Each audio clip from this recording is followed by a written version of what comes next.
ঘুম ভাঙতেই মীরা দেবী দেখলেন অঝোরে বৃষ্টি পড়ছে। আকাশে কালো মেঘের সারি।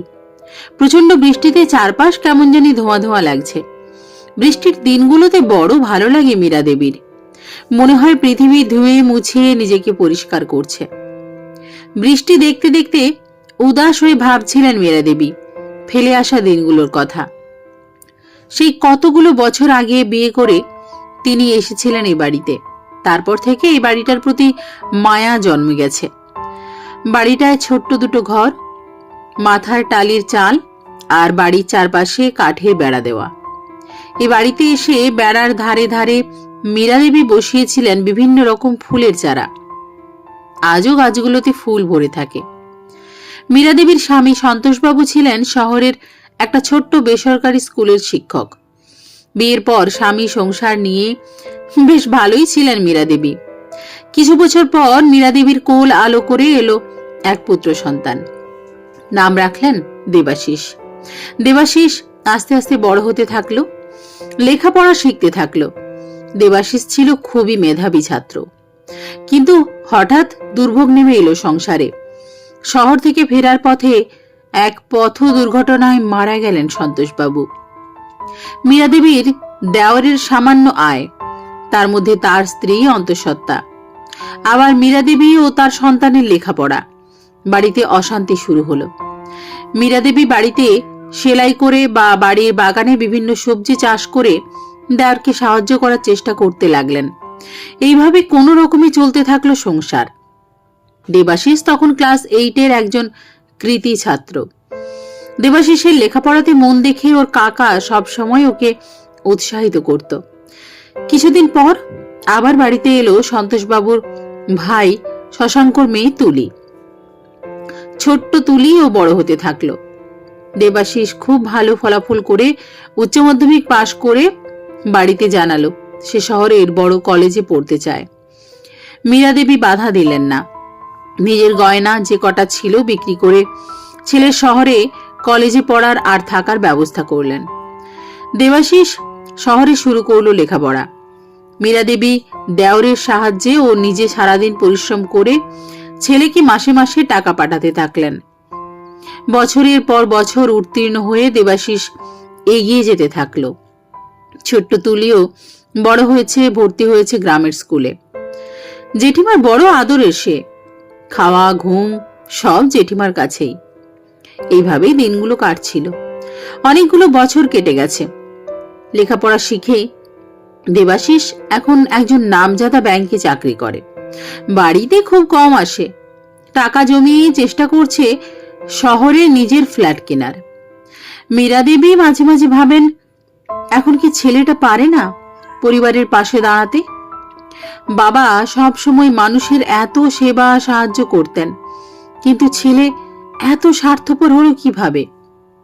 কিছুদিন পর দেবাশিস মাকে জানালো সে তার বান্ধবী ডোনাকে বিয়ে করতে চায়। ডোনার বাবা রাজি। তিনি মেয়ে জামাইয়ের থাকার জন্য একটা ফ্ল্যাটও কিনে রেখেছেন। মীরা দেবী সব শুনে বললেন, তোমার যেটা ঠিক মনে হয় করো। কয়েক মাস পর দেবাশিস ফিরল স্ত্রীকে নিয়ে বাড়িতে। মীরা দেবী বড় ব্যথা পেলেন মনে। একমাত্র ছেলের বিয়ের কথা নিজের মাকেও বলল না। তবু বরণ করে বৌমাকে ঘরে তুললেন। কিন্তু এই ছোট্ট ঘরে বেশি সময় থাকা ডোনার অসহ্য মনে হলো। তাই দেবাশিস স্ত্রীকে নিয়ে বিকালে বিদায় নিল।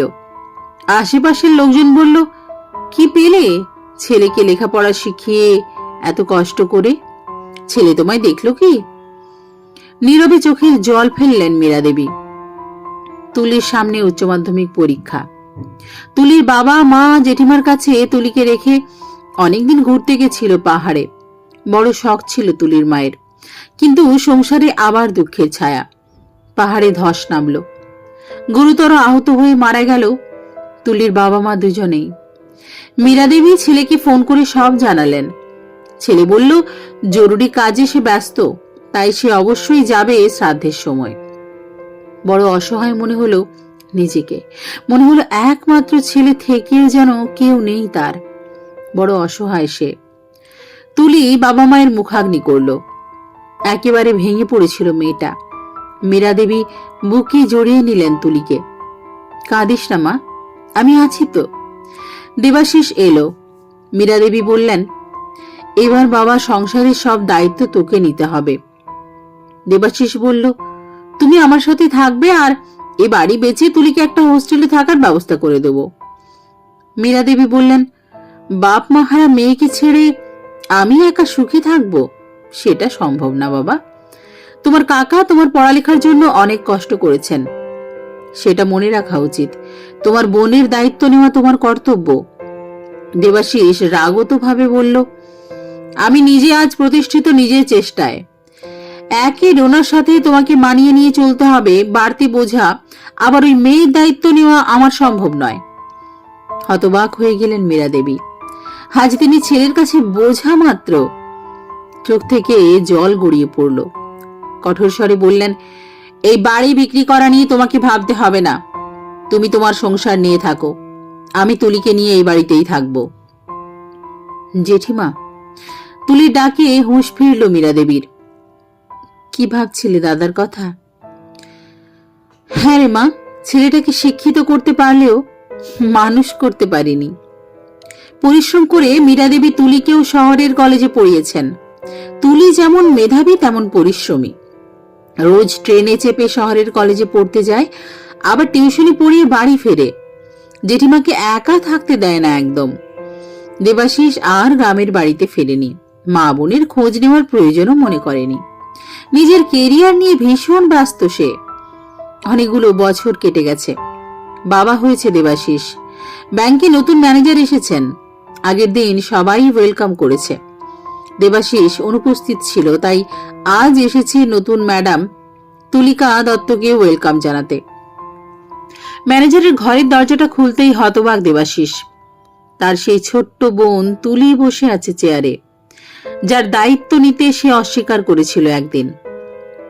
তো তুই মানে আপনি তুলি তো? ঠিক চিনলাম না তো আপনাকে, কে আপনি? তুলি উত্তর দিল পাশ থেকে। রায়বাবু বললেন, দেবাশিস বাবু, নতুন ম্যানেজার ম্যাডামের সাথে কিভাবে কথা বলছেন আপনি? যা হোক করে ওয়েলকামটা বলেই পালিয়ে এলো দেবাশিস সেখান থেকে। বিবেকের দংশন যেন কুড়িয়ে কুড়িয়ে খাচ্ছে তাকে। বেশ কিছুদিন পর নতুন ম্যানেজার ম্যাডামের থেকে ইনভিটেশন পেল সবাই তার জন্মদিন উপলক্ষে। এত বছর ধরে তুলির প্রতিটা জন্মদিনে নিজের হাতে পায়েস করে খাইয়েছেন মীরা দেবী। তিনিই বলেছেন সবাইকে নিমন্ত্রণ করতে। নতুন ম্যানেজার, তাই সবাই গেল সেখানে। দেবাশিসও উপস্থিত, স্ত্রীকে নিয়ে।